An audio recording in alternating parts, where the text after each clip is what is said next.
अस्सलाम वालेकुम, मैं हूं आप सबका ज़ीशान उस्मानी और आप लोग मेरा यूट्यूब का चैनल देख रहे हैं। इस चैनल को सब्सक्राइब करना ना भूलें। ये हमारा सिलसिला चल रहा है बच्चों की तरबियत का, और इसमें एक छोटा सा आइडिया मैं आपसे शेयर करना चाहता हूँ। इस आइडिया का नाम है पोर्टफोलियो। हमारे बच्चों के अंदर अलग अलग टैलेंट होते हैं। देखें, 4 उंगलियाँ बराबर नहीं होती। आप सबका अलग साइज़ है, अलग अलग अलग अलग अलग किस्म की इनकी हैसियत है।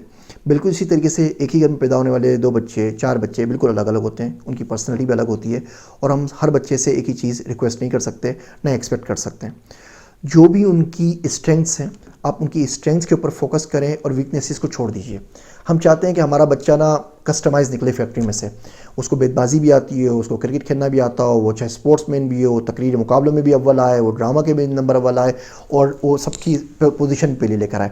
हम में से हर शख्स ये बच्चों को बोलता है कि जी मैं तो अपनी क्लास में अव्वल आया करता था, और तुम देखो कैसे नंबर लेके आ रहे हो। हम सभी अगर अव्वल आते तो हमें समझ में नहीं आता पाकिस्तान में सेकंड कब आता था, कौन आता था और कब आता था। खैर, बच्चों की बात कर रहे थे। बच्चा अगर आपकी ड्राइंग बनाता है, आप उसकी ड्राइंग कलेक्ट कर लीजिए और आखिर में महीने बाद उसको एक पोर्टफोलियो बना के दीजिए, उसको एल्बम में लगा के दे दीजिए। आपका बच्चा अगर अंग्रेज़ी उर्दू के अंदर अच्छा है, आप उसको बोले लिखें, वो कुछ भी लिखे, आप ये बात की परवाह नहीं है। थोड़ी बहुत करेक्शन है स्पेलिंग की, वोकेबलरी की, आप करवा दिया करें, लेकिन उसके बाद आप उसको किताब की शक्ल में छपवा दीजिए। आजकल डिजिटल प्रिंटिंग का दौर है, 2-4 किताबें आप छपाते हैं, उसका आपको क्या नुकसान होगा। मैं आपको एक छोटी सी एग्जांपल देता हूँ। मेरा एक बेटा है और उसकी अंग्रेज़ी कमज़ोर थी, तो हमने उसको बोला कि यार तुम्हारी अंग्रेज़ी बड़ी अच्छी है और तुम बड़ी ज़बरदस्त अंग्रेज़ी बोलते हो, और इस बात का तो मुझे मतलब ही नहीं पता। अब रोज़ जब मुलाकात होती है, मुझसे पूछता है यार ये फ़लाँ वर्ड है ना, इसका मुझे मतलब नहीं पता, ये किसे कहते हैं, ये विशियस किसे कहते हैं, और ये ना ये फ्लेवर गस्टेड किसे कहते हैं, और फ़लाँ वर्ड किसे कहते हैं, फ़लाँ किसे कहते हैं। अब ज़ाहिर बात है उसको पता नहीं होता था, तो वो भी ढूंढ के आता था, लेकिन उससे उसका शौक डेवलप होना शुरू हुआ। उसके बाद उसने उसको लिखना शुरू किया। जब उसने लिखना शुरू किया तो 11-12 साल का था, तो मैंने उसकी किताब छपा दी मिस्टर ह्यूमन के नाम से। इसमें कोई अंग्रेज़ी की पोइट्री है रैप किस्म की, जो मुझे कोई ज़्यादा समझ में आती भी नहीं है, लेकिन ये किताब छप कर आ गई। उस किताब के पूरे प्रोसेस में इन्वॉल्व रहा कि ISB नंबर कैसे लेना है, इस्लामाबाद में नेशनल लाइब्रेरी से जाके प्रिंटिंग कैसे होगी, ऑफसेट पेपर आएगा या आर्ट पेपर आएगा, कितने की प्रिंट होगी, बाइंड कहाँ से होगी, इसको ऑनलाइन बेचेंगे कैसे, पूरे होल प्रोसेस के अंदर। अब जब 11-12 साल के अंदर उम्र के अंदर बच्चे की बुक आ गई, वो भी अंग्रेज़ी के अंदर आ गई, तो उसको बहुत ज़्यादा कॉन्फिडेंस मिला। उसने इसको महंगी विजिटिंग बुक जो होती है, शुरू में पहली बुक जो आपकी होती है, वो एक महंगा विजिटिंग कार्ड होता है और कुछ नहीं होता।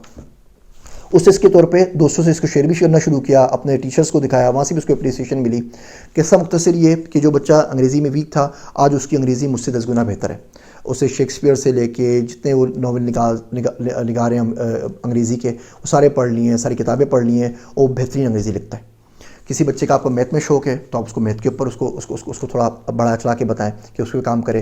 किसी बच्चे को ज्योमेट्री के ऊपर लगा दें, एक बच्चा है तो उसको बोलते हैं कि जी आप ज्योमेट्री देखें, इस घर की ज्योमेट्री क्या है, इसका आर्किटेक्ट क्या है। आप उनके ऊपर उसकी जो भी स्ट्रेंथ है, आप कोशिश करें कि उसके ऊपर ना पानी डालते रहा करें पौधे की तरह, ताकि वो मज़ीद बढ़ती रहे। उसका बड़ा फ़ायदा होता है। तो कोशिश करें कि अपने बच्चों का पोर्टफोलियो बनाएं। वो कुछ भी करते हैं, उसका एक पोर्टफोलियो बना लीजिए, उससे शेयर कर लीजिए, रिश्तेदारों से, दोस्तों अहबाब से शेयर कर लीजिए, और बच्चे को बता दीजिए कि ये तुम्हारी स्ट्रेंथ है, आपने इसके ऊपर काम करना है। घर में कोई सिलसिला हो, उस चीज़ के बारे में उससे पूछें। एक बच्चा मिसाल के तौर पर फाइनेंस में अच्छा है, अब घर पे कोई भी मसला होता है, आप टीवी खरीद रहे हैं, फ्रिज खरीद रहे हैं, घर के खर्चे का हिसाब कर रहे हैं, आप उससे पूछ लें कि यार तुम तो मेरे फाइनेंस सेक्रेटरी हो, आके ये मसला सॉल्व करो। तो बच्चा बड़ा एम्पावर भी फील करता है, उसको लगता भी है कि उसकी कोई इंपॉर्टेंस है, और वो इस फील्ड में अपने आप आगे भी निकल जाता है। उम्मीद है आपको बातें समझ में आ रही होंगी। मेरी वीडियो देखने का शुक्रिया। आप सबका ज़ीशान उस्मानी। Want to learn more? Please subscribe to my channel and press the bell icon.